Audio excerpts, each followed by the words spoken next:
NHM कर्मियों की हड़ताल समाप्त, ढोल नगाड़े की धुन पर किया डांस, दी ज्वाइनिंग।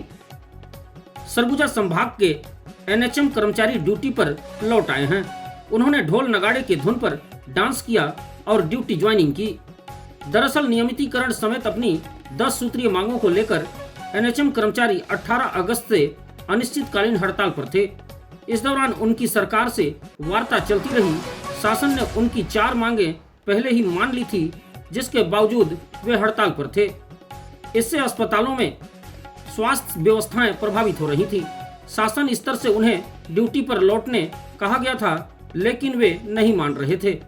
ऐसे में कड़ा एक्शन लेते हुए सभी कर्मचारियों को बर्खास्त कर दिया गया था।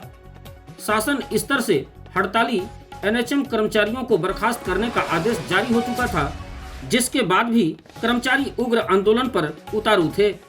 इधर स्वास्थ्य मंत्री से उनकी बातचीत चल रही थी। स्वास्थ्य मंत्री ने हड़ताली कर्मचारियों को अंतिम मौका देते हुए कहा कि यदि 19 सितंबर की शाम 5 बजे तक कर्मचारी ड्यूटी पर नहीं लौटते हैं तो 22 सितंबर से नई भर्ती प्रक्रिया प्रारंभ कर दी जाएगी। इससे दबाव में आए कर्मचारियों ने सीएमएचओ को पत्र देकर सामूहिक उपस्थिति दर्ज कराने की बात कही।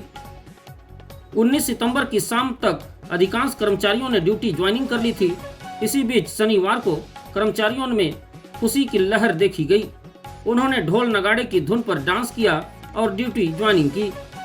एनएचएम कर्मचारी संघ के सरगुजा जिलाध्यक्ष शिल्पी राय व आरएमए डॉक्टर संजय गुप्ता का कहना है कि शासन ने उनकी 4 मांगें मान ली हैं। 3 मांगें आने वाले दिनों में माने जाने की बात कही गई है। उन्होंने कहा कि अभी हमारी हड़ताल स्थगित हुई है, खत्म नहीं। 3 महीने बाद फिर मांगों को लेकर आंदोलन करेंगे। उन्होंने बताया कि शासन स्तर से कहा गया है कि आप सभी काम करें, आने वाले दिनों में आपकी मांगें मान ली जाएंगी।